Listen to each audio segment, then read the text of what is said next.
I wanted a really cute picture, so I Googled PA, OKCU PA logo, and this popped up on Google. So I thought I'd give you guys a little cred and put that up there for you. I like the way the word physician assistant is the smallest word on every single thing, but that's okay. It's a big word. We got to make it fit, right? All right. So basically, you guys are doing ACLS, right? You're not doing PALS, okay? PALS is Pediatric Advanced Life Support, okay? But what I wanted to introduce you to was basically the concept of PALS. I am not going to be a stickler on the doses here. You guys have got doses out the wazoo to learn with ACLS, so don't worry about this. But I do want to point out some things that I want you to understand. There is a modified Glasgow Coma Scale for infants and children, okay? Was everybody aware of that? Okay, so you know your Glasgow Coma Scale, right? What's the name? Well, it doesn't make sense for infants and children because they don't have the same cognition as an adult. So, if a child opens their eyes spontaneously, or an infant opens their eyes spontaneously, that's a 4. If they open to speech, both of them, that's a 3. If they open to pain, that's a 2. If they don't open their eyes at all, that's a 0, or a 1. I'm sorry, that's a 1. Best verbal response, a child-oriented and appropriate, okay? An infant, if they coo and babble, those are 4s. Oh, I'm sorry. Dang. Okay. No, thank you for correcting me. I'm just, I get up here, I get excited, and I just start talking. Okay, that's a 5. Okay, if they're confused, if a child is confused, or an infant is irritable and cries, that's a 4.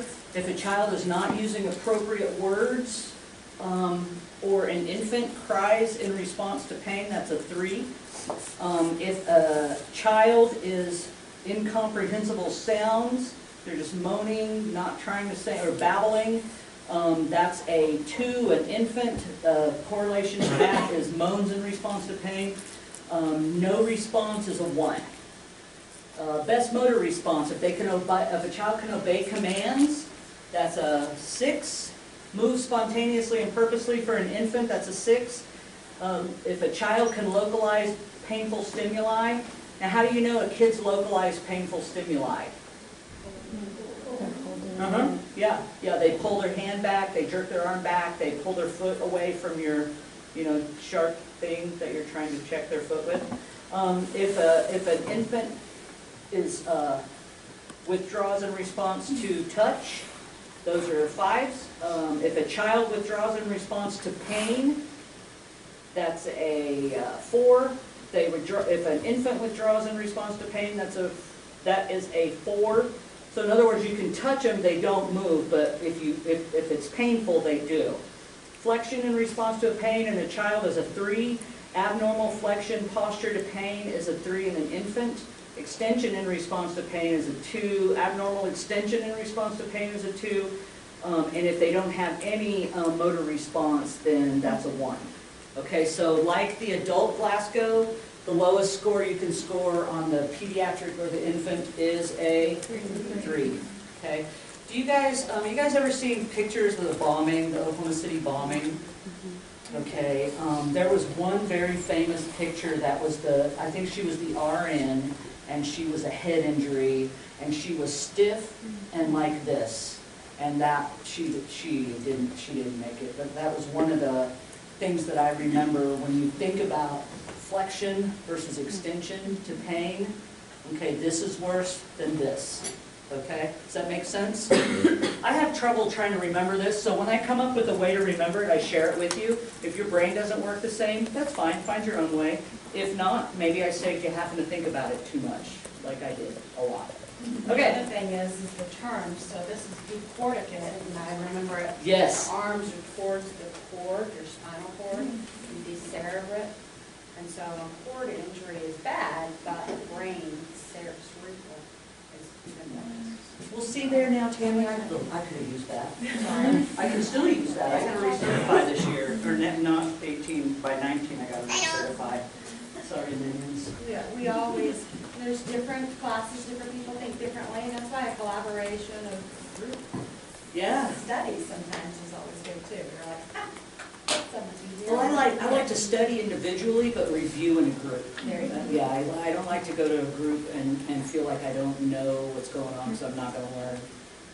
Do you know what I mean? Okay, all right, so basically, here's a summary. Now, these are all on D2L. You can print these out as you want. I'm sorry, I see a hand raised. Yes? I was gonna ask about modifying the Glasgow home scale for kiddos who are like nonverbal or autistic. Can you use the infant forming? That's a really good question, and I don't know of any, I've never seen that in PALS. So I think that would kind of be, that would be a very individualized. So, you know, if I were doing that, let's say a scenario, this kid presents to me, I don't know this kid at all, but mom says this kid's autistic and nonverbal. You know, well then, of course I can do the eye-opening and the motor. I can do those testing, but the verbal testing, I might just have to ask mom, is this his normal response? Yeah, that's how I would do that. And you would document it as such. And document it as such, for sure, for sure. Does that make sense? That's a really good question, Amanda, thank you. Basically here, the 30 to 2 with 1 or 2 rescuers, it goes 15 to 2 with 2 rescuers on the compression to ventilation ratio until advanced airway is placed. That's kind of what I wanted to point out on this. Can you use adult pads on a pediatric patient? Darn straight, that's better than no pads on a pediatric patient. Just think of it like that. Can you do pediatric pads on an adult patient? No. Technically, no, but if I didn't have anything else, by golly, I'd sure, I mean, better than no pads, but yes, the answer for the test is no, you can't, okay? These are the drugs in PALS. This is a lot of information. The drugs in PALS are a lot like the drugs in ACLS. Don't learn these. You learn your ACL stuff and ACLS stuff and do not get confused. I just wanted to present this to you so that you know that it's there.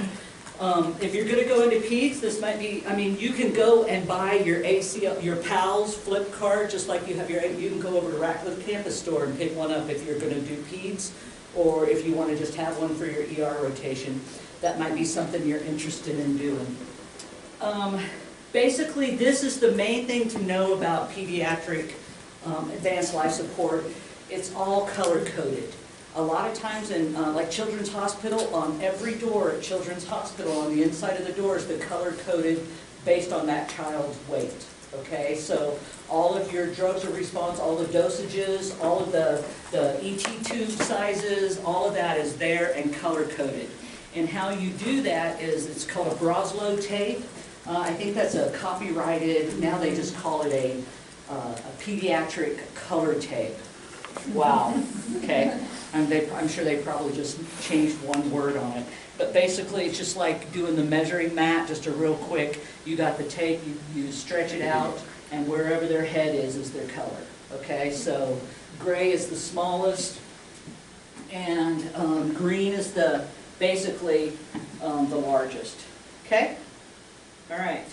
So we understand the concept of the Broslow color tape for, because, when it comes right down to it, you guys are going to know this for ACLS, but in the reality of a code situation, you're going to have your prompters there with you, okay? And a code is always a team effort, so to me that makes me feel very comfortable to know that I don't have to have all the answers, because quite frankly, I know that when push comes to shove, I'll probably screw something up. And it's nice to have a team there to support each other. Do you agree, Professor Reggio? I think that's one of the... Always pull the tape out and go off and... That's exactly right. Look at the answers. Yeah, yeah. I mean, I still, to this day, if I do the code, even on the adult, I'll be within that card goes with me to work. Yep, that's right. Rip it out. My ACLS and my PALS card are in my pocket, my white coat pocket at every shift I work at Duncan. Thank God there's always a doc and somebody else there too, All right, so this is the systematic approach to a PALS algorithm. This looks a lot like ACLS, okay?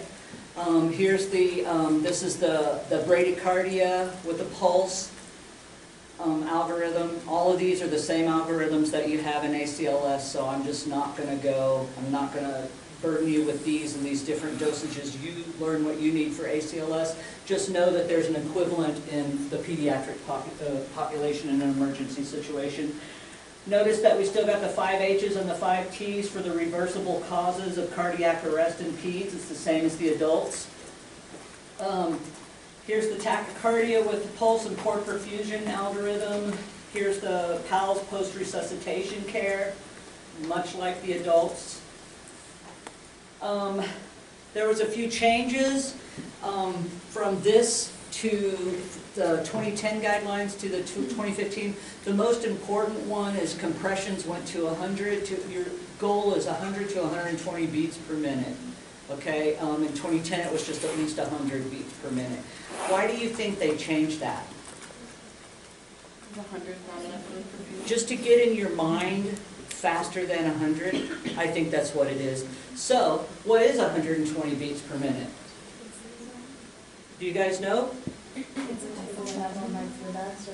Another one bites the dust, but how friggin' sad is that? Staying alive. Staying alive is one. What's another one?